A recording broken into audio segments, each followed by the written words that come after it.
الحمد للہ وکفا والصلاة والسلام علی عباده الذین اصطفیٰ خصوصاً علی افضلہم وخاتم النبیین محمد الامین وعلی آلہ وصحبہ اجمعین. اما بعد فاعوذ باللہ من الشیطان الرجیم. بسم اللہ الرحمن الرحیم. یسبح للہ ما فی السماوات وما فی الارض الملک القدوس العزیز الحکیم. هو الذی بعث فی الأمیین رسولا منہم یتلو علیہم آیاتہ ویزکیہم ویعلمہم الکتاب والحکمہ وَإِن كَانُوا مِن قَبْلُ لَفِي ضَلَالٍ مُّبِينٍ وَآخَرِينَ مِنْهُمْ لَمَّا يَلْحَقُوا بِهِمْ وَهُوَ الْعَزِيزُ الْحَكِيمُ. ذَلِكَ فَضْلُ اللَّهِ يُؤْتِيهِ مَن يَشَاءُ وَاللَّهُ ذُو الْفَضْلِ الْعَظِيمِ. مَثَلُ الَّذِينَ حُمِّلُوا التَّوْرَاةَ ثُمَّ لَمْ يَحْمِلُوهَا كَمَثَلِ الْحِمَارِ يَحْمِلُ أَسْفَارًا بِئْسَ مَثَلُ الْقَوْمِ الَّذِينَ كَذَّبُوا بِآيَاتِ اللَّهِ وَاللَّهُ لَا يَهْدِي الْقَوْمَ الظَّالِمِينَ. صدق اللہ العظیم. رب اشرح لي صدری ويسر لي أمری واحلل عقدۃ من لسانی یفقہوا قولی. اللہم ربنا الہمنا رشدنا واعذنا من شرور انفسنا. اللہم ارنا الحق حقا وارزقنا اتباعه وارنا الباطل باطلا وارزقنا اجتنابه. اللہم وفقنا لما تحب وترضى. آمین یا رب العالمین. اس سے قبل سورہ جمعہ کے بیان میں 4 نشستیں منعقد ہو چکی ہیں. ان میں تمہیدی مباحث کے علاوہ اس سورہ مبارکہ کی پہلی 2 آیات کے بارے میں گفتگو ہماری مکمل ہو چکی ہے، اور ان میں سے دوسری آیت جو ہے وہ اس پوری سورہ مبارکہ کے لیے عمود کی حیثیت رکھتی ہے. اور جیسا کہ ہم تفصیلاً گفتگو کر چکے ہیں، یہ قرآن مجید کی اہم ترین آیات میں سے، موسٹ پروفاؤنڈ آیات جو ہے قرآن مجید کی، ان میں سے شمار کیے جانے کے قابل ہے. البتہ تیسری آیت جو ہے وَآخَرِينَ مِنْهُمْ لَمَّا يَلْحَقُوا بِهِمْ وَهُوَ الْعَزِيزُ الْحَكِيمُ، اس کا بھی جو جزو اعظم ہے، بڑا حصہ ہے پہلا، اس پر گفتگو مکمل ہو گئی تھی. وَآخَرِينَ مِنْهُمْ لَمَّا يَلْحَقُوا بِهِ، لیکن اس کا آخری ٹکڑا جو ہے وہ ابھی رہتا ہے. وَهُوَ الْعَزِيزُ الْحَكِيمُ. یہ جو 2 اسماء حسنہ اس آیت کے ساتھ آئے ہیں، تو کیا مناسبت ہے اور کیا معنوی ربط ہے اس آیت کے مضامین کے ساتھ ان 2 اسماء حسنہ کی، اس پر ہمیں آج گفتگو کرنی ہے. البتہ اب تک جو مضامین بیان ہوئے ہیں ان میں سے 3 نکات ایسے ہیں جو بڑے بنیادی ہیں، اور ان کو پھر ذہن میں تازہ کر لینا چاہیے، اس لیے کہ آگے کے مطالعہ جو ہے اس کے لیے یہ ضروری ہے. سب سے پہلی بات یہ کہ اس سورہ مبارکہ کی جو نسبت زوجیت ہے، جو سورہ ما سبق ہے یعنی سورہ صف، اس کو اچھی طرح سمجھ لینا چاہیے. تفاصیل میں نہیں جا رہا ہوں، صرف ایک نقطہ، اور وہ نقطہ یہ کہ اجمالاً کہا جائے تو یوں بات ہوگی کہ سورہ صف میں نبی اکرم صلی اللہ علیہ وسلم کا مقصد بعثت بیان ہوا ہے، آپ کس لیے بھیجے گئے، اور سورہ جمعہ میں آپ کا اساسی منہاج بیان ہوا ہے، اس مقصد کو پورا کرنے کے لیے آپ کا بنیادی طریقہ کار کیا تھا. یہاں لفظ بنیادی کو ضرور ذہن میں رکھیے، اس لیے کہ اسی کی جب ہم نے تفصیل کی تو بات یوں سامنے آئی کہ منہج انقلاب نبوی کے جو 6 مراحل ہیں، ان میں سے 4 مراحل کا بیان سورہ صف میں ہو چکا ہے. یعنی ریزسٹنس کے 3 مراحل، پیسو ریزسٹنس، ایکٹیو ریزسٹنس، اور پھر آرم کانفلکٹ، جہاد اور قتال کی اصطلاحات کے گویا کہ ذیل میں وہ تمام بیان ہو چکے. دوسرے یہ کہ تنظیم کی جو اساس اور بنیاد ہے، من انصاری الی اللہ، تو وہ آیت جو ہے سورہ صف کی آخری آیت، وہ بھی قرآن مجید کی اہم ترین آیات میں سے ہے. اس میں معین ہوتا ہے کہ اقامت دین اور غلبہ دین حق کی جد و جہد کے لیے جو جماعت قائم ہوگی اس کی ہیئت ترکیبی کیا ہے. تو گویا کہ مراحل انقلاب نبوی میں سے علی صاحب الصلاۃ والسلام 4 کا بیان سورہ صف میں ہے. 2 جو ہیں اس انقلاب کے لیے، اس جہاد و قتال کے لیے، اس تنظیم کے لیے، اس جماعت کے لیے مردان کار یا افرادی قوت کیسے فراہم ہوگی اور کیسے ان کی تربیت کی جائے گی. گویا کہ دعوت اور تربیت نبوی، ان دونوں کو میں قرار دے رہا ہوں اساسی منہاج. بنیاد تو یہ ہے، اس دعوت کے ذریعے سے لوگ ملیں گے، جمع ہوں گے، پھر ان کی تربیت کی جائے گی، تزکیہ ہوگا، پھر آگے کے مراحل ہو سکتے ہیں جہاد اور قتال کے. ورنہ یہ ہے کہ اگر یہی 2 شکلیں جو ہے پوری نہ ہو رہی ہو تو جہاد و قتال کے مراحل کی طرف پیش قدمی ناممکن ہے. تو اساسی منہاج یہ سورہ جمعہ کا مضمون ہے، اور پھر اس میں مقصد کے تعین کے ساتھ جہاد و قتال کی پرزور دعوت اور اس کے لیے قائم ہونے والی جماعت یا تنظیم کی ہیئت ترکیبی، یہ سورہ صف میں آ گئے. ایک تو یہ نقطہ بہت واضح ہونا چاہیے. دوسرے یہ کہ حضور صلی اللہ علیہ وسلم کی دعوت اور تربیت، ان دونوں کے اعتبار سے 4 اصطلاحات نہایت اہم ہیں، اس لیے کہ 4 مرتبہ قرآن مجید میں ان کی تکرار ہوئی ہے. میں نے عرض کیا تھا کہ نہ عربی زبان کا دامن جو ہے تنگ ہے ووکیبلری کے اعتبار سے، نہ معاذ اللہ اللہ تعالیٰ کی ووکیبلری محدود ہے، معاذ اللہ ثم معاذ اللہ. اور جیسا کہ سب جانتے ہیں تنوع جو ہے وہ کلام کا حسن ہوتا ہے، اور تکرار جو ہے وہ عام طور پر کلام کا عیب شمار ہوتا ہے. یہ بات دوسری ہے کہ اللہ تعالیٰ کے کلام میں تکرار بھی آتی ہے تو وہ ایسے انداز میں آتی ہے کہ وہ عیب نہیں نظر آتا، لیکن یہ کہ عام اصول یہی ہے کہ تکرار جو ہے وہ کلام کا عیب ہے، تنوع کلام کا حسن ہے. اس سب کے باوجود اگر وہی الفاظ دورا دورا کر آ رہے ہیں، یتلو علیہم آیاتہ ویزکیہم ویعلمہم الکتاب والحکمہ، تو اس میں گویا کہ رہنمائی ہے کہ اپنی مائکروسکوپ کو یہاں پر فوکس کر دو. زیر ہر لفظ غالب چیدام میں خان آئی، گنجینہ معنی کا طلسم اس کو سمجھیو، 2 لفظ کے غالب میرے اشعار میں آوے. معلوم ہوا کہ یہ 4 اصطلاحات جو ہیں ان پر گویا کہ یہ جو چیزیں غالب نے اپنے کلام کے بارے میں کہی ہیں 100% اگر اپلیکیبل ہیں تو قرآن مجید کے ان الفاظ پر کہ جن کی تکرار ہوئی، جن کو دہرا دہرا کر قرآن مجید میں لایا گیا. تیسرا نقطہ جس کو ذہن میں تازہ کر لیجیے، اور وہ یہ ہے کہ حضور کی بعثت جو ہے دوہری بعثت ہے. حضور کی ایک بعثت خصوصی ہے، اس کے لیے معین کیا گیا بعث فی الامیین رسولا منہم. یہ بعثت خصوصی ہے امیین کے لیے، خود آپ بھی انہی میں سے تھے، اور اس بعثت خصوصی کے جملہ فرائض آپ نے بنفس نفیس خود ادا کیے، اتمام حجت خود کیا ہے. لیکن دوسری بعثت آپ کی بعثت عمومی ہے، اور یہ ہے پوری نوع انسانی کی طرف، جسے کہ یہاں آخرین سے تعبیر کیا گیا ہے. وآخرین من هو الذی بعث فی الامیین رسولا منہم وآخرین منہم لما یلحقوا بہم. یہ 2 حصے گویا کہ امت محمد صلی اللہ علیہ وسلم کے ہیں. اس میں سے جہاں تک پہلی بات ہے کہ حضور کی بعثت پوری نوع انسانی کے لیے ہے، اس کے لیے قرآن مجید کی 4 آیات محکمات ہیں کہ جن کو یاد رکھنے کی ضرورت ہے. مثلاً سورہ سبا کی آیت نمبر 28، وَمَا أَرْسَلْنَاكَ إِلَّا كَافَّةً لِلنَّاسِ بَشِيرًا وَنَذِيرًا. یہ تو بالکل واضح ہے، صریح ہے، نص قطعی ہے، اس میں تو کسی شک و شبے کی گنجائش نہیں. سورہ انبیاء کی آیت 107، وَمَا أَرْسَلْنَاكَ إِلَّا رَحْمَةً لِلْعَالَمِينَ، تمام جہانوں کے لیے.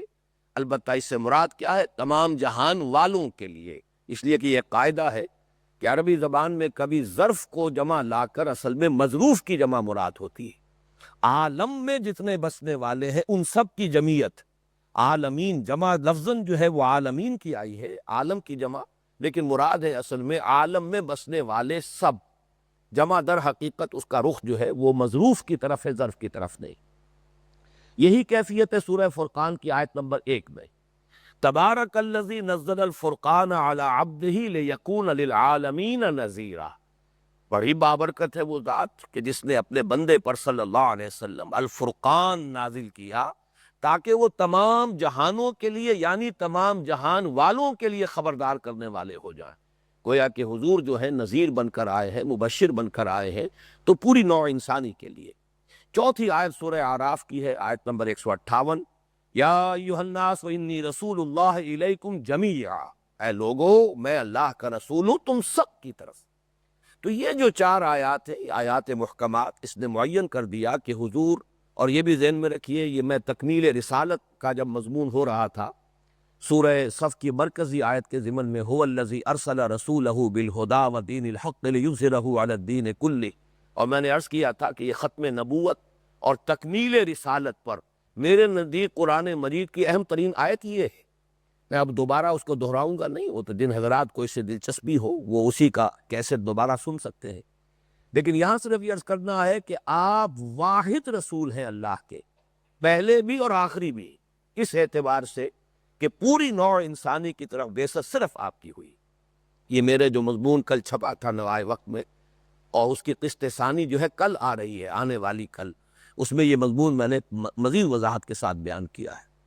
بہرحال یہ نوٹ کیجئے کہ یہ جو بات ہے کہ حضور صلی اللہ علیہ وسلم کی بعثت جو ہے وہ پوری نوع انسانی کے لیے ہے، اب اس کو یوں سمجھیے کہ اس کا جو ٹکڑا بیان ہو رہا ہے، هو العزیز الحکیم، وہ زبردست ہے اور کمال حکمت والا۔ یہ 2 اسماء پہلے بھی آئے، پہلی آیت بھی ختم ہوئی ہے یہیں پر، یسبح للہ ما فی السماوات وما فی الارض الملک القدوس العزیز الحکیم، دوبارہ پھر یہاں پر العزیز الحکیم آ رہا ہے۔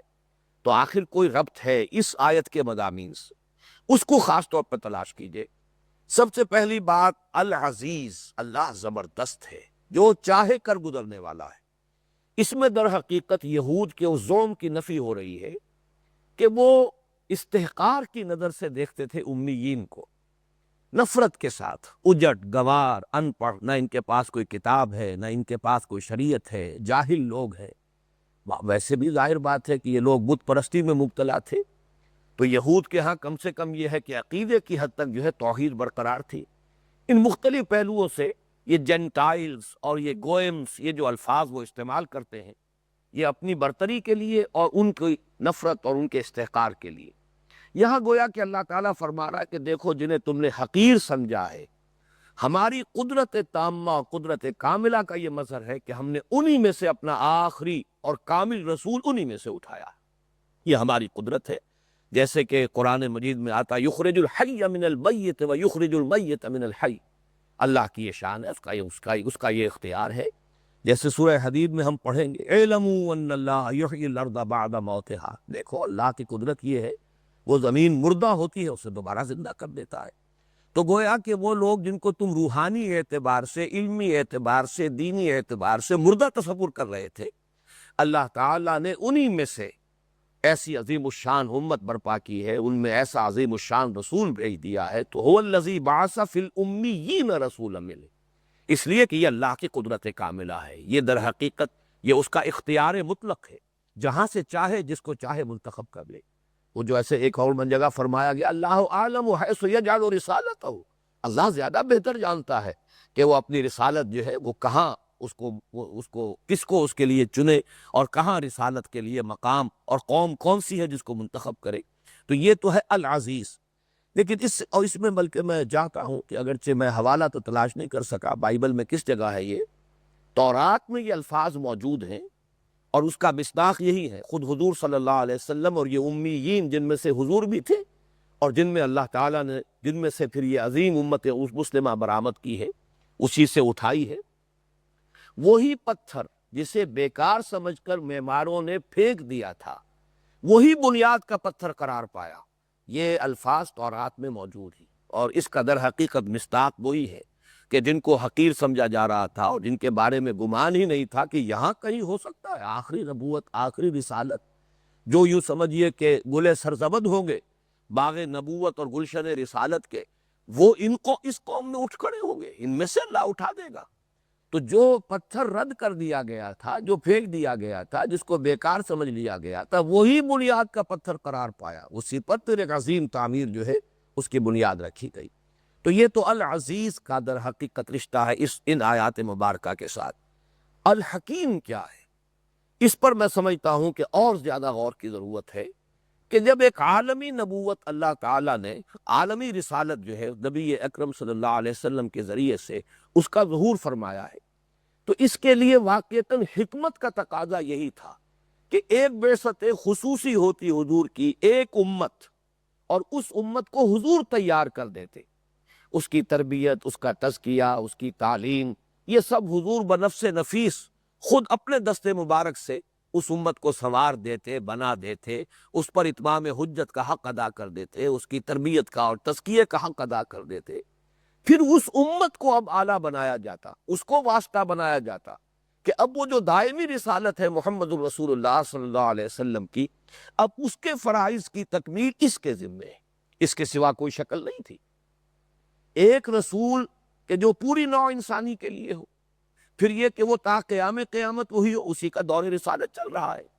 اسی لیے دیکھیے اس میں بھی ایک حکمت ہے، قرآن مجید میں کوئی لفظ بغیر حکمت نہیں ہے کہ ختم کا لفظ قرآن مجید میں نبوت کے ساتھ آیا، رسالت کے ساتھ نہیں آیا، اس لیے کہ نبوت ختم ہو گئی محمد الرسول اللہ صلی اللہ علیہ وسلم پر۔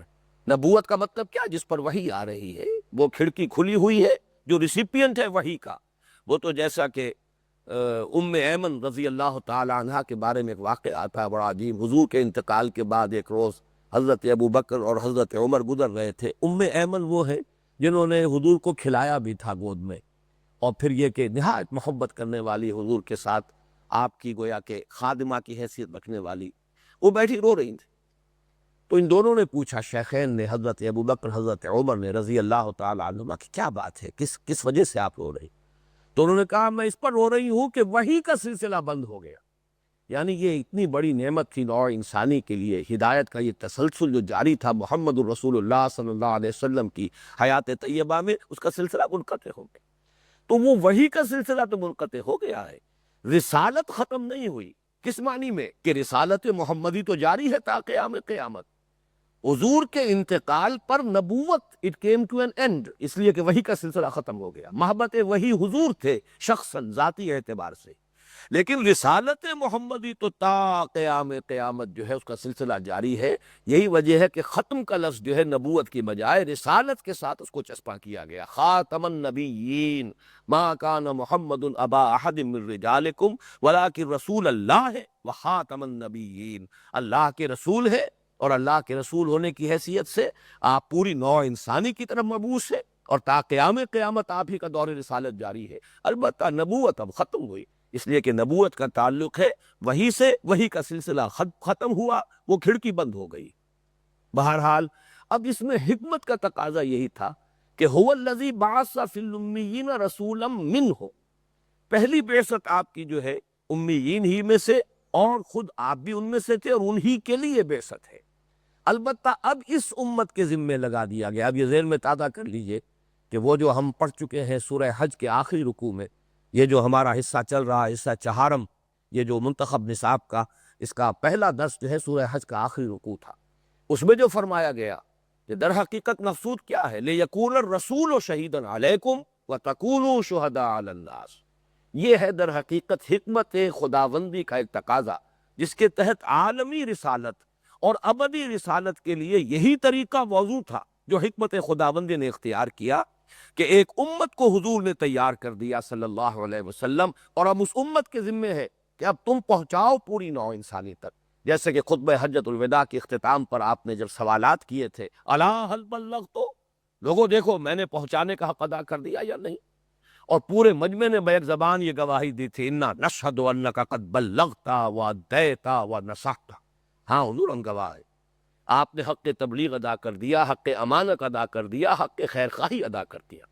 ایک اور روایت میں 4 الفاظ ہیں، انا نشہد انک قد بلغت الرسالۃ وادیت الامانۃ ونصحت الامۃ وکشفت الغمۃ، ہاں حضور ہم گواہ ہیں، آپ نے تبلیغ کا حق ادا کر دیا، رسالت کی تبلیغ کا حق ادا کر دیا، امانت کی ادائیگی کا حق ادا کر دیا، امت کی خیر خواہی کا حق ادا کر دیا، اور تاریکی کے پردوں کو چاک کرنے کا حق ادا کر۔ پھر آپ نے ایک تو اللہ تعالیٰ سے خطاب کیا، آسمان کی طرف نگاہ اٹھائی، انگشت شہادت سے اشارہ کیا، پہلے آسمان کی طرف پھر لوگوں کی طرف، اللہم اشہد 3 مرتبہ دہرایا، اے اللہ تو بھی گواہ رہے، میرا فرض منصبی ادا ہو گیا، مجھے انہی تک پہنچانا تھا، میں نے پہنچا دیا، یہ گواہ ہے۔ اور اس کے بعد فرمایا فَلْيُبَلِّغِ الشَّاهِدُ الْغَائِبَ، اب پہنچائیں وہ جو یہاں ہے ان کو جو یہاں نہیں ہے، اور جو یہاں نہیں ہے اس میں وہ بھی آ گئے جو اس وقت دنیا میں آباد تھے، اور بہرحال ان تک حضور کا پیغام ابھی نہیں پہنچا تھا۔ ابھی دعوت و تبلیغ محمدی صلی اللہ علیہ وسلم کا سلسلہ حقیقت کے اعتبار سے تو عرب سے باہر گیا ہی نہیں تھا، اس لیے کہ صرف خطوط لکھنے سے تو اتمام حجت نہیں ہو جاتا۔ قیصر کے نام خط، کسریٰ کے نام خط، حضور صلی اللہ علیہ وسلم کی 23 برس کی محنت شاقہ ہے جزیرہ نمائے عرب میں، تب کہیں جا کر وہ اتمام جو ہے حجت قائم کرنے کا جو حق ہے وہ پورا ہوا ہے۔ تو ظاہر بات ہے محض خطوط سے تو وہ اتمام حجت نہیں ہو جاتا، یہ تو اب امت کو کرنا ہے۔ تو بقیہ پوری نوع انسانی کے لیے بھی، اور پھر یہ کہ ابد الآباد تک جو بھی نسلیں آنے والی ہیں نسل آدم کی، ان سب کے لیے ذمہ داری اب تمہاری۔ یہ مضمون جو ہے جیسا کہ میں نے عرض کیا ہم پہلے پڑھ چکے ہیں، لیکن ہمیں اس منتخب نصاب کے دوران جو اس میں کراس ریفرنسز آتے ہیں ان کے حوالے سے اپنی بات کو اور تازہ کرتے رہنا چاہیے۔ اور یہی بات جو ہے مزید اس میں اضافہ کر لیں کہ جیسا کہ اصول میں نے بارہا عرض کیا ہے کہ اہم مضامین قرآن مجید میں 2 جگہ ضرور آئے گی، اور بالعموم ترتیب تھوڑی سی بدل جاتی ہے۔ چنانچہ اس کی مثال ہے جو سورہ بقرہ میں جو آیت مبارکہ نازل ہوئی ہے دوسرے پارے کے شروع میں، وَكَذَلِكَ جَعَلْنَاكُمْ أُمَّةً وَسَطًا لِتَكُونُوا شُهَدَاءَ عَلَى النَّاسِ وَيَكُونَ الرَّسُولُ عَلَيْكُمْ شَهِيدًا۔ مسلمانوں سمجھ لو، اپنی اہمیت کو سمجھو، اپنے فرض منصبی کو سمجھو، اپنے مقام اور مرتبے کا شعور حاصل کرو۔ ہم نے تمہیں امت وسط بنایا ہی اس لیے ہے کہ تم گواہی دو پوری نوع انسانی پر اور رسول گواہی دے تم پر۔ تو جیسے انہوں نے اتمام حجت کیا ہے تم پر، اب تمہیں کرنا ہے پوری نوع انسانی پر۔ تو یہ ہے اصل میں وہ حکمت بالغہ اللہ تعالیٰ کی کہ جس کے تحت حضور نے جو خود سورہ انعام میں فرمایا گیا وَأُوحِيَ إِلَيَّ هَذَا الْقُرْآنُ لِأُنذِرَكُم بِهِ وَمَن بَلَغَ، لوگوں میری جانب یہ قرآن وحی کیا گیا ہے تاکہ میں خبردار کر دوں تمہیں اس کے ذریعے سے، اور جس کو بھی یہ پہنچ جائے، جس کو بھی قرآن پہنچ گیا، گویا کہ انذار محمدی صلی اللہ علیہ وسلم کا حق ادا ہو گیا۔ یہی وجہ ہے کہ آپ نے فرمایا بلغوا عنی ولو آیۃ، پہنچاؤ میری جانب سے چاہے ایک ہی آیت پہنچاؤ۔ تو تبلیغ کا جو اصل موضوع ہے وہ در حقیقت قرآن مجید ہے، اس کا پہنچانا، جیسے کہ حضور صلی اللہ علیہ وسلم نے قرآن مجید کی تبلیغ کا حق ادا کیا۔ اب آگے چلیے 4تھی آیت، اور جیسا کہ ہم اس کا تجزیہ کر چکے ہیں سورہ مبارکہ کی آیات کا، کہ اس کے بھی 4 آیتوں کے 2 حصے ہیں، اور وہ بالکل سورہ صف کے ابتدائی 2 حصے وہ بھی 4 آیات پر مشتمل ہے، بالکل اسی کی طرح یہ 4 آیات پر اس کے بھی 2 حصے مشتمل ہے۔ تیسرا حصہ اس کا 3 آیات پر مشتمل ہے، اور دوسرا رکوع جو ہے آپ کے علم میں ہے کہ وہ 3 ہی آیات جو ہیں اس پر مشتمل ہے۔ اب جو آخری آیت ہے پہلے حصے کی، ذَلِكَ فَضْلُ اللَّهِ يُؤْتِيهِ مَن يَشَاءُ وَاللَّهُ ذُو الْفَضْلِ الْعَظِيمِ، یہ اللہ کا فضل ہے۔ یہاں ذالکہ کا لفظ آیا، یہ اشارہ بعید ہے، لیکن میں ترجمہ کر رہا ہوں یہ، اور یہی اصل میں اشکال ہے قرآن مجید کے بالکل شروع میں، الف لام میم ذالک الکتاب لا ریب فیہ، حالانکہ کہنا چاہیے ھذا الکتاب لا ریب فیہ، ہمارے عام تصور کے مطابق وہ قرآن تو سامنے ہے، ہم اسے پڑھ رہے ہیں، تو ھذا الکتاب لا ریب فیہ نہیں، ذالک الکتاب لا ریب فیہ۔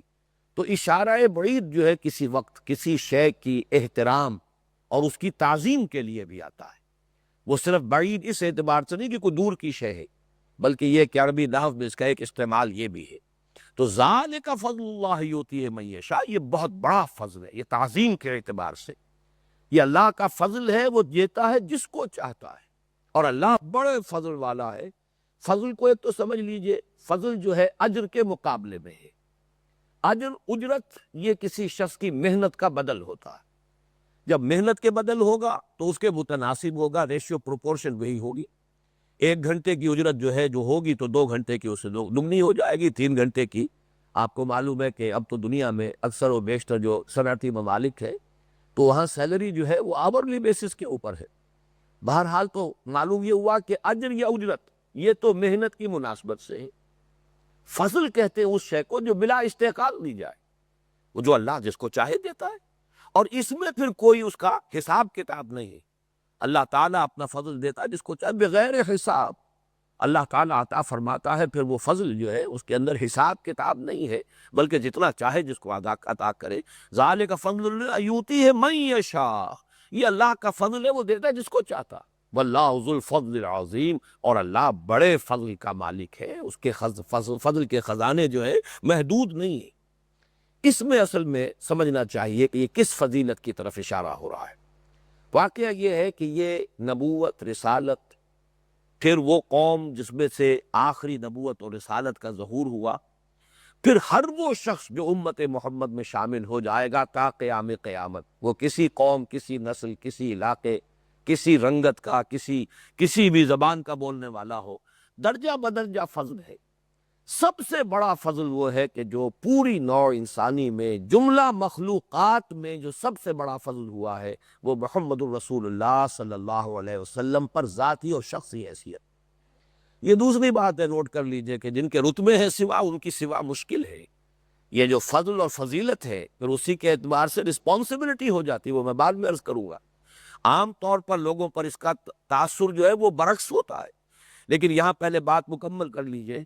چنانچہ سورہ بنی اسرائیل میں فرمایا گیا کہ ان فضلہ کان علیک کبیرا، اے محمد صلی اللہ علیہ وسلم آپ پر اللہ کا فضل بہت بڑا ہے، اس میں کوئی شک نہیں۔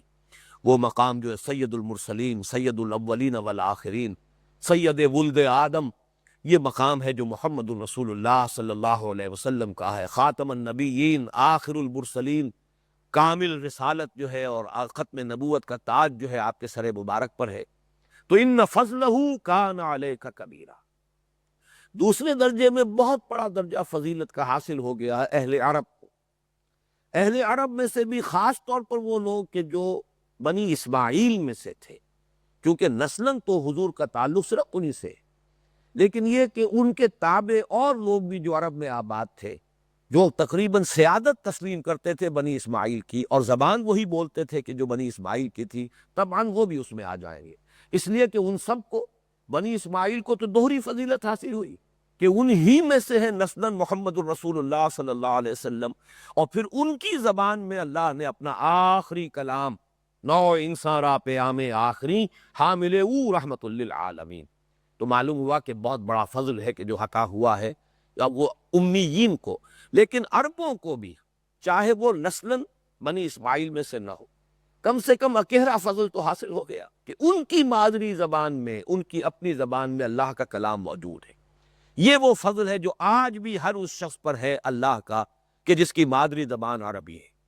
اس کو قرآن کو سمجھنے کے لیے مشقت اضافی کرنے کی ضرورت نہیں ہے، اسے صرف و نحو پڑھنے کی ضرورت نہیں ہے، اسے گردانے رٹنے کی ضرورت نہیں ہے، بلکہ یہ کہ جس کو ایک عالم دین بہت ایک تعبیر کیا کرتے ہیں کہ چٹائی توڑ تعلیم حاصل کرنا، تو واقعہ یہ ہے کہ وہ چٹائی توڑ تعلیم حاصل کرنا اس کے بغیر نہیں سمجھ میں آتا قرآن مجید، عربی زبان کا جب تک کہ فہم آدمی کو حاصل نہ ہو۔ تو اس اعتبار سے ایک درجہ فضیلت انہیں حاصل ہے۔ البتہ اس کے بعد جو بھی جس کی بھی قسمت یاوری کرے، جو بھی امت محمد صلی اللہ علیہ وسلم میں شامل ہو گیا، جو شامل ہو گیا از خود، اس کا تو رتبہ بہت بڑا ہے، لیکن جو نسلاً پیدا ہو گیا اس کو بھی تو اللہ نے ایک فضیلت عطا کر دی ہے، پیدائشی طور پر ایک فضیلت حاصل ہو گئی ہے کہ وہ نبی اکرم صلی اللہ علیہ وسلم کی امت میں پیدا ہوا۔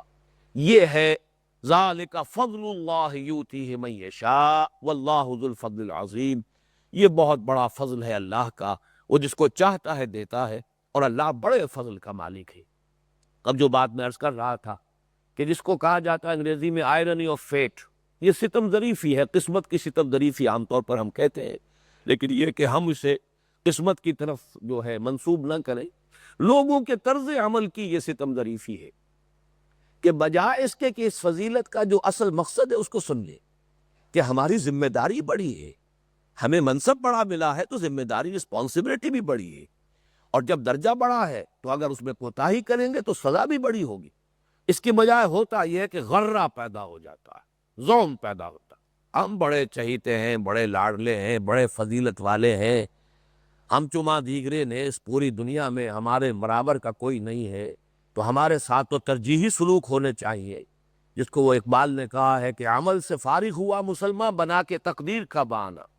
یہاں یہ تقدیر کی بجائے لفظ تفضیل لے آئیے، تو عمل سے فارغ ہوا مسلمان بنا کے تفضیل کا بہانہ اپنی فضیلت امت مسلمہ میں اور امت محمد میں ہونے کے بنا پر صلی اللہ علیہ وسلم اپنے لیے ایک، یوں سمجھیے کہ ترجیحی سلوک اللہ تعالیٰ کے ہاں اس کی توقع رکھنا، یہ ہے کہ لینے کے دینے پڑ گئے، بجائے اس کے کہ اس فضل اور فضیلت سے فائدہ حاصل ہوتا، اس کا الٹا اس کو لوگ اپنے لیے نقصان دہ بنا لیتے۔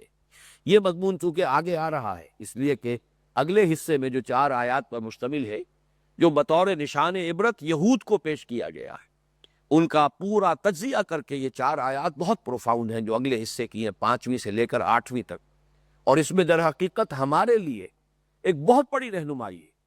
وہ جو حضور صلی اللہ علیہ وسلم نے فرمایا کہ لَيَأْتِيَنَّ عَلَىٰ أُمَّتِي مَا أَتَىٰ عَلَىٰ بَنِي إِسْرَائِيلَ حَذْوَ النَّعْلِ بِالنَّعْلِ، بعض احادیث میں بات کو آپ نے اور کھول دیا، یہاں تک واضح کیا ہے کہ اگر وہ سابقہ امت جو ہے گوہ کے بل میں گھسی تھی تو تم بھی گھسو گے، اور اگر معاذ اللہ ثم معاذ اللہ ان میں سے کوئی بدبخت اور شقی ایسا اٹھا تھا جس نے اپنی ماں کے ساتھ بدکاری کی ہو تو تم میں سے بھی کوئی نہ کوئی شقی ضرور اٹھے گا جو یہی حرکت کرے۔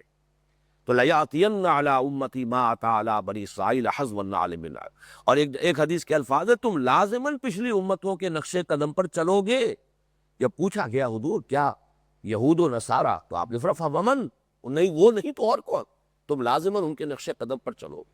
تو وہ ساری گمراہیاں جو ان میں آئیں ہم میں بھی آئیں، وہ اعتقادی ہوں، عملی ہوں، اخلاقی ہوں، سب کی سب جوں کی تو، وہی غلط فہمیاں، وہی امانی، وہی زوم بے بنیاد زوم، وہ ساری چیزیں جو ہے وہ ہمارے اندر بھی آئی ہیں۔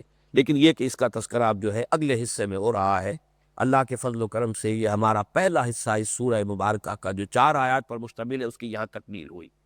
اب آئیے دوسرے حصے کی طرف۔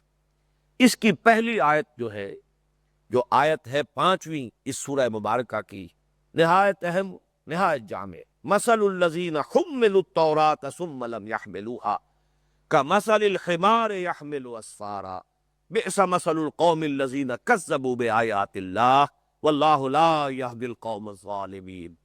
پہلے ترجمہ کر لیجئے، مثال ان لوگوں کی، مثل الذین حملوا التوراۃ، جو اٹھوائے گئے تھے تورات، جن سے اٹھوائی گئی تورات، ثم لم يحملوها، پھر انہوں نے اسے نہیں اٹھایا، کمثل الحمار، ان کی مثال اس گدھے کے سے مانند ہے، گدھے کے مانند ہے، یحمل اسفارا، جو کتابوں کا بوجھ اٹھائے ہوئے ہو، بئس مثل القوم الذین کذبوا بآیات اللہ، بہت بری مثال ہے اس قوم کی جس نے اللہ کی آیات کو جھٹلایا، واللہ لا یہدی القوم الظالمین، اور اللہ ایسے ظالموں کو ہدایت نہیں دیتا۔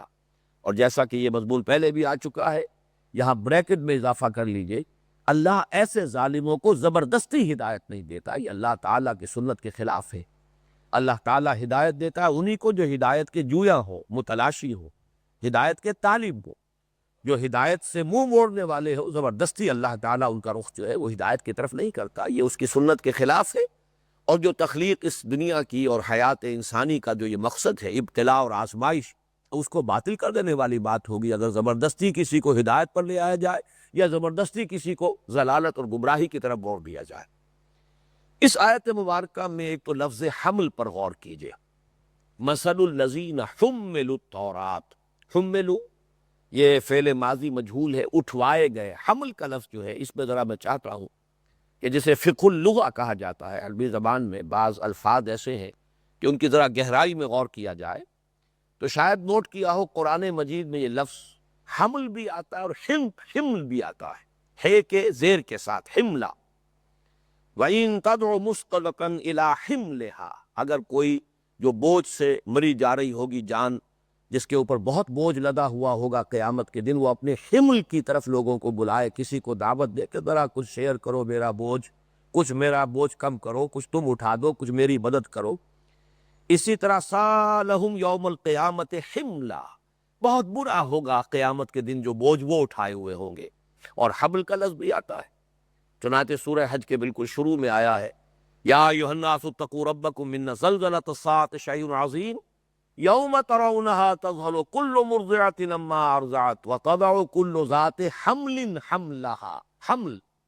اور اسی طریقے سے وحملہ وفصالہ فی عامین ثلاثون شہرا، حمل جو ہے جو ماں کے پیٹ میں بچہ رہتا ہے اور پھر اس کا دودھ چھڑانا جو ہے، یہ سب ملا کر مدت جو ہے 30 مہینے بن جاتی۔ تو حمل اور حمل اور حمل، یہ جو دو الفاظ ہیں ان کا فرق کیا ہے بڑا باریک سا۔ اگر تو بوجھ ہے معنوی یا داخلی، حمل جو ہے وہ ظاہر بات ہے کہ عورت کے وجود کے اندر ہے، وہ نظر نہیں آ رہا، وہ بوجھ ہے داخلی۔ یا کوئی معنوی ہے، ذمہ داری کا بوجھ، مثل الذین حملوا التوراۃ، یہاں پر جو حمل ہے وہ ایک ذمہ داری کا بوجھ ہے، کوئی فزیکل بوجھ نہیں ہے، کوئی جسمانی بوجھ نہیں ہے، اس کے لیے تو لفظ آئے گا حمل، اور اگر ہو وہ ظاہری بوجھ اور عیاں اور خارجی بوجھ تو اس کے لیے حمل آئے گا ہے کے زیر کے ساتھ۔ لیکن جہاں تک فعل کا تعلق ہے، حمل یحملو، یہ دونوں در حقیقت ان دونوں بوجھوں کے لیے فعل جو ہے یہی ایک استعمال ہوتا ہے۔ اب اس سے اگر اس کا تقابل کیجئے اسر کے ساتھ، حمل وہ بوجھ ہے، حمل ہو یا حمل ہو، وہ بوجھ ہے کہ جس کو لے کر انسان چل سکتا، اسر وہ بوجھ ہے کہ جو انسان جس کے تلے دب کر رہ جائے، چل نہ سکے۔ چنانچہ سورہ بقرہ کی جو آخری آیت ہے، جو عظیم ترین دعاؤں میں سے جو قرآن مجید میں وارد ہوئی ہے، ربنا ولا تحمل علینا اسرا کما حملتہ علی الذین من قبلنا، اے اللہ ہم پر ایسا بوجھ نہ ڈال دیجو کہ جس کو ہم اٹھا نہ سکے، جس کو لے کر چل نہ سکے۔ تو لے کر چلنا جو ہے یہ حمل کے اندر، یہ جو لفظ ہے اس کے اندر مضمر ہے، ایسا بوجھ جس کو کہ اٹھا کر چل سکے انسان، جو انسان کو روک نہ دے، انسان کی حرکت اور اس کی جد و جہد کے لیے ایک بریک کا کام نہ دے رہا ہو، بلکہ یہ کہ اس کو لے کر انسان چل سکے۔ اور اسی میں در حقیقت حمال کا لفظ سمجھیے، بوجھ اٹھا کر چلنے والا، کسی ایک جگہ سے دوسری جگہ لے کر جانے والا۔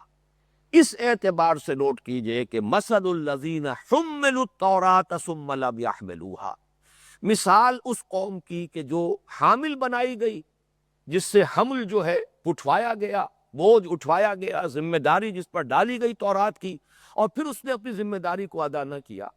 تو یہ ذمہ داریاں دو قسم کی ہوئیں۔ ایک ذمہ داری تو یہ ہے کہ جو ذاتی طور پر آپ کو پوری کرنی ہے، اس کتاب پر ایمان، اس کتاب کی تلاوت، اس کتاب کا علم حاصل کرنا، اس کتاب پر عمل کرنا۔ یہ تو ظاہر بات ہے کہ ہر شخص کے اوپر انفرادی طور پر یہ ذمہ داری عائد ہو گئی۔ یہ اللہ کی کتاب ہے، آپ کو دی گئی ہے، آپ پر لازم ہے کہ اس پر ایمان رکھے، اس کی تعظیم کرے، آپ پر لازم ہے کہ اس کی تلاوت کا حق ادا کرے، آپ پر لازم ہے کہ اس کو سمجھے، آپ پر لازم ہے کہ اس پر عمل کرے۔ یہ چار ذمہ داریاں جمع کر لیجئے، یہ تو خود ہر فرد کے اوپر لازم ہو گئی کہ اپنی ذات کی حد تک اسے یہ چار کام کرنے ہیں۔ اگلی ذمہ داری وہ ہے کہ جو اس لفظ کے ساتھ زیادہ مناسبت رکھتی ہے، اسے دوسروں تک پہنچانا۔ یہ ہے در حقیقت وہ ذمہ داری، اور اس کے اعتبار سے نوٹ کر دیجئے کہ یہ آیت مبارکہ اگرچہ یہاں تذکرہ تو ہے یہود کا، لیکن یہ تو خوشتراں باشد کے سر دلبراں گفتہ آیت در حدیث دیگراں، یہ تو ہمارے لیے تمہید ہے۔ ہمیں بتایا جا رہا ہے بری مثال ہے، یہ نشان عبرت ہے، دیکھ لو ان کو، تم کہیں ایسا نہ ہو کہ تم بھی وہی روش اختیار کر لو۔ تو اس میں ہمیں یہ سوچنا چاہیے کہ یہود کے مقابلے میں کہ جو ذمہ داری ان پر تھی، جو تورات کے بارے میں ذمہ داری ان پر ڈالی گئی تھی، اس کے مقابلے میں قرآن مجید کے ضمن میں جو ذمہ داری اس امت مسلمہ پر آئی ہے، وہ 1000 گنا زیادہ نہیں تو 100 گنا زیادہ ضرور ہے۔ اس کی وجہ کیا ہے؟ یہود کی بعثت پوری نوع انسانی کی طرف نہیں تھی، نہ تورات پوری نوع انسانی کے لیے نازل ہوئی۔ فَآتَيْنَا مُوسَى الْكِتَابَ وَجَعَلْنَاهُ هُدًى لِبَنِي اسرائیل، ہم نے موسیٰ کو کتاب عطا کی تھی اور اسے ہدایت نامہ بنایا تھا بنی اسرائیل کے لیے۔ یہ سورہ بنی اسرائیل کے بھی بالکل آغاز میں ہے۔ وَآتَيْنَا مُوسَى الْكِتَابَ فَلَا تَكُنْ فِي مِرْيَةٍ مِّن لِقَائِهِ وَجَعَلْنَاهُ هُدًى لِبَنِي اسرائیل، یہ سورہ سجدہ کے اندر موجود ہے۔ تو بار بار قرآن مجید میں آتا ہے کہ تورات پوری نوع انسانی کے لیے ہدایت نامہ بن کر نہیں آئی، صرف بنی اسرائیل۔ اس اعتبار سے ان پر جو ذمہ داری تھی وہ صرف اپنی اس قوم تک تبلیغ کا حق ادا کرنا، یہ گویا کہ اس کے علماء کا فرض منصبی تھا۔ چنانچہ قرآن مجید میں دیکھیے اس کا تذکرہ موجود ہے سورہ آل عمران کی آیت نمبر 187 میں، وَإِذْ أَخَذَ اللَّهُ مِيثَاقَ الَّذِينَ أُوتُوا الْكِتَابَ لَتُبَيِّنُنَّهُ لِلنَّاسِ وَلَا تَكْتُمُونَهُ فَنَبَذُوهُ وَرَاءَ ظُهُورِهِمْ وَاشْتَرَوْا بِهِ ثَمَنًا قَلِيلًا فَبِئْسَ مَا يَشْتَرُونَ۔ اور یاد کرو جب کہ اللہ تعالیٰ نے ان لوگوں سے ایک عہد لیا تھا جنہیں کہ کتاب عطا کی گئی، تم اسے لازماً واضح کرو گے، تبیین کرو گے، اس کی وضاحت کرو گے، اسے کھول کر بیان کرو گے لوگوں کے لیے، اور اسے چھپاؤ گے نہیں۔ حالانکہ یہود کے علماء کا طرز عمل اس کے بالکل برعکس رہا۔ تجعلونہ قراطیس تبدونہا وتخفون کثیرا، اس کے اجزاء کر دیے، پارا پارا علیحدہ کر دیا، اور اس کے اکثر کو چھپایا اور کچھ تھوڑا سا حصہ ظاہر کیا۔ اور یہ کہ انہوں نے اپنے آپ کو ایک طبقہ بنانے کے لیے، مذہبی طبقہ جو سیادت اور جو چودراہٹ حاصل ہوتی ہے اس کی وجہ سے اس کے علم کو محدود رکھا. جیسے کہ آپ کو معلوم ہے کہ ہندوؤں میں برہمن، اس نے اپنی یوں سمجھیے کہ اپنی جو ایک طبقے کی حیثیت سے جو اسے پریولیجز حاصل ہیں، جو مقام و مرتبہ حاصل ہے، اس کی انتہا یہ ہے کہ اگر کسی شودر کے کان میں وید کا کوئی اشلوک پڑ جائے، اس غریب نے خود کوئی نہیں کوشش کی کہ آ کے وید پڑھے یا سنے، لیکن فرض کیجئے کہ وہ گلی میں سے گزر رہا تھا اور کہیں وید کا اشلوک پڑھا جا رہا تھا اور اس کے کان میں کہیں پہنچ گیا ہے، تو اس کی سزا یہ کہ اس کے کان میں سیسا پگھلا کر ڈال دیا جائے گا، چاہے اس کا اپنا کوئی جرم اس میں نہیں تھا، تاکہ یہ علم جو ہے محدود رہ جائے ایک طبقے کے اندر. اور جہاں بھی ایک مذہبی طبقہ وجود میں آ جاتا ہے، جہاں کلرجی وجود میں آ جائے گی، جہاں کوئی پریسٹ کلاس وجود میں آ جائے گی، یہ اس کا ایک فطری ٹینڈنسی ہوگی، یہ اس کا ایک منطقی نتیجہ ہے کہ پھر وہ علم کو محدود رکھنے کی کوشش کرتے ہیں، اسے پھیلاتے نہیں، عام نہیں کرتے. اس لیے کہ اسی پر تو ان کی سیادت کا، چودراہٹ کا، قیادت کا، ان کی دست بوسی ہوتی ہے تو اسی بنیاد پر ہوتی ہے. ان کے ہاتھ چومے جاتے ہیں تو اس لیے چومے جاتے ہیں. کوئی آئے گا ان سے سوال کرے گا، ان سے فتویٰ پوچھے گا، اب ظاہر بات ہے کہ ان کی ایک حیثیت ہے، کوئی نہ کوئی نذرانہ پیش کرے گا، اس سے ان کے مفادات وابستہ ہے. تو یہاں جو فرمایا وَإِذْ أَخَذَ اللَّهُ مِيثَاقَ الَّذِينَ أُوتُوا الْكِتَابَ لَتُبَيِّنُنَّهُ لِلنَّاسِ وَلَا تَكْتُمُونَهُ فَنَبَذُوهُ وَرَاءَ ظُهُورِهِمْ وَاشْتَرَوْا بِهِ ثَمَنًا قَلِيلًا فَبِئْسَ مَا يَشْتَرُونَ. یہ جتنا بڑا جرم ہے، اب آپ اندازہ کیجئے کہ امت مسلمہ کو قرآن دیا گیا پوری نوع انسانی تک پہنچانے کے لیے. یہ تو اس سے یعنی میں پھر عرض کروں گا کہ 1000 گنا نہیں تو 100 گنا زیادہ بڑی ذمہ داری تو ہے. اور اگر ہم یہ جرم جو ہے کر رہے ہو کہ اسے نہیں پھیلا رہے، نہیں پہنچا رہے، نہیں عام کر رہے، اس کی تبلیغ اور تبیین کا کوئی حق ادا نہیں کر رہے، تو بہت بڑی ذمہ داری ہے. اور یہ مثال جو یہاں دی گئی ہے، اس کو پھر 1000 یا 100 سے ضرب دے لیجیے اپنے ہی. مثل الذین حملوا التوراۃ ثم لم يحملوها كمثل الحمار يحمل اسفارا بئس مثل القوم الذین کذبوا بآیات اللہ واللہ لا یہدی القوم الظالمین. ذرا نوٹ کیجئے، گدھے کی مثال دی گئی ہے، اگرچہ طبیعت پر گرانی ہوتی ہے. قرآن مجید میں یہ بھی مثال ہے، بعض اور مواقع پر مردہ بھائی کا گوشت کھانے کی مثال سورہ حجرات میں ہم پڑھ آئے ہیں. طبع سلیم پر گراں گزرتی ہیں یہ مثالیں. حدیث میں جو آئی ہے مثال، وہ میں سمجھتا ہوں کہ اسی معاملے میں اور بھی چوٹی پر جا کر ہے. وہ سود کے بارے میں جو آئی ہے کہ اس ربا کے الربا سمون خوبن ایسروہا این کے ہر رجل ام، اس سود کا جو گناہ ہے اس کے 70 حصے ہیں، جن میں سب سے ہلکا حصہ اس کے مساوی ہے کہ کوئی شخص اپنی ماں کے ساتھ بدکاری کرے. یہ جو تلمیحات آتی ہیں، یہ جو تشبیہات آتی ہیں، اس کی حکمت ہے کہ جب تک طبیعت کے اوپر ایک لرزش نہ آئے تو در حقیقت اس کے اندر جو بھی برائی ہے، جو خبث ہے اس شے کا، اس کی اصل حقیقت انسان پر منکشف نہیں ہوتی. جیسی شے ہے، جتنی شناعت اس میں ہے، جتنی خباثت اس میں ہے، جتنا گھناؤنا پن اس میں ہے، جب تک مثال کے اندر وہی گھناؤنا پن موجود نہ ہو اور اس سے طبیعت کے اندر جو ہے ایک دفعہ لرزش سی نہ آ جائے، تو اس سے جو مطلوب جو کیفیت ہے وہ پیدا نہیں ہوگی. تو فرمایا کمثل الحمار يحمل اسفارا بئس مثل القوم الذین کذبوا بآیات اللہ واللہ لا یہدی القوم الظالمین. اس میں ذرا ایک بات اور نوٹ کر لیجئے، اور وہ فقہ اللغہ ہی کے اعتبار سے یہ سفر کا مادہ جو ہے، اس سے 3 الفاظ آئے ہیں، تینوں قرآن مجید میں آئے ہیں. اس کا اصل مفہوم کیا ہے؟ سفر یا صفر، سین فے رے یہ مادہ ہے. اس کا اصل مفہوم ہے انکشاف، کسی چیز کا کھلنا، واضح ہونا، نمایاں ہونا. یہ انکشاف جو ہے اس مادے کا اصل مفہوم ہے. چنانچہ سب سے پہلے یہ لفظ روشنی کے لیے آتا ہے، اس لیے کہ روشنی ذریعہ بنتا ہے انکشاف کا، نور ذریعہ ہے انکشاف کا اور اظہار کا. چنانچہ وجوہ یومئذ مسفرۃ ضاحکۃ مستبشرہ، بہت سے چہرے ہوں گے اس دن روشن اور ان پر تبسم کی کیفیت طاری ہوگی، خوشیاں منا رہے ہوں گے. اسی طرح والصبح اذا اسفر، اور قسم ہے صبح کی جبکہ وہ روشن ہو جائے. اسی طرح سفر جو ہے، اس سے مراد سفر دنیا میں جان چلنا پھرنا، اس لیے کہ یہ سفر جو ہے یہ بھی حقائق کو جاننے کا ذریعہ بنتا ہے. یہاں بیٹھے ہوئے آپ نے کوئی تصور کسی ملک کا، کسی معاشرے کا کیا ہوا ہے تو شنیدہ کہ بود مانند دیدہ، جب آپ جا کر دیکھتے ہیں تو حقیقت میں وہاں کی اصل نبض جو ہے اس پر آپ کا ہاتھ آتا ہے، آپ کو صحیح اندازہ ہوتا ہے. اسی لیے اس کو کہا گیا ہے فمن کان منکم مریضا او علی سفر فعدۃ من ایام اخر. اب یہ سفر وہ ہے کہ جس کو ہم عام طور پر اردو میں مستعمل ہے یہ لفظ سفر کرتے ہیں، اور سفر کا لفظ آتا ہے عربی زبان میں کتاب کے لیے. سفر کی جمع بھی اسفار ہے اور سفر کی جمع بھی اسفار ہے. چنانچہ تورات کی کتابوں کو کتابیں بھی کہا جاتا ہے، اسفار بھی کہا جاتا ہے. سفر ایوب، سفر فلاں، سفر پیدائش. دی بک آف جینیسس جو پہلی کتاب ہے تورات کی، وہ سفر پیدائش کہلاتی ہے، بک آف جینیسس. اس لیے کہ اس سے بھی، کتاب سے بھی آپ کو انکشافات ہوتے ہیں علمی، آپ کے علم میں اضافہ ہوتا ہے، آپ کا ذہن روشن ہوتا ہے. تو گویا کہ ان تینوں الفاظ کے اندر ایک ہی قدر مشترک ہے، جس سے یہ سفر بھی ہے، جس سے سفر جو ہے روشنی کے معنی میں بھی ہے، اور سفر کے معنی کتاب بھی ہے. اب وقت ختم ہو گیا ہے، اس مضمون کو اب اگلی نشست میں جاری رکھیں گے. بارک اللہ لی ولکم فی القرآن العظیم ونفعنی وإیاکم بالآیات والذکر الحکیم.